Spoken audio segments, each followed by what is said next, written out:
kwayo jo Kenya ni mondo lam ne president mondo Nyasaye omiye rieko kaka onyalo rito piny Kenya maber.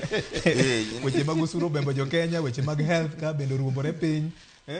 King'iyo tactics ma Gachagua osebedo katiyo kodo, otemo appeal to emotions mag jopiny, otemo mondo tugi pach jopiny, mondo jopiny onene en ng'ama isando, en ng'ama no ogore ne William Ruto ka gidwaro ombulu higa mar 2022, to koro ka giseyudo kom to koro iriembe kom mondo omi ng'at machielo to notiyo. Koro otemo mondo owin pach jopiny mondo jopiny obed kode. Taparo ni jopiny be no se move on. Jopiny ng'eni chunygi bende tin, kaka gino oseyware jopiny no se move on ni piny kaka chalre achala kaka dhiga mbele. Koro aparo ni tactics manotemo tiyo kata strategy mane jogo keto ne piny ok konye.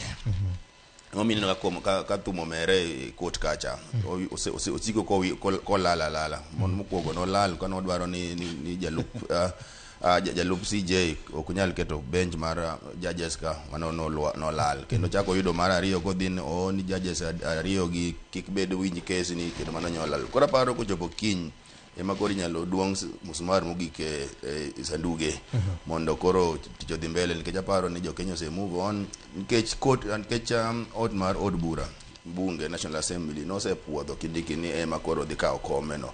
Koro gimodong kacha en mana ni Kindiki chamo muma ma koro conservatory order moro mane giyudo Kerugoya cha kogol boket thenge kes to bro dhi mbele. Koro kata higni 3 magidwaro ni kes bo dhi mbele no bro dhi mbele, lakini bro dhi mbele ka en ok koyo to Kindiki ni office. To Victor, aneno ka jalup ker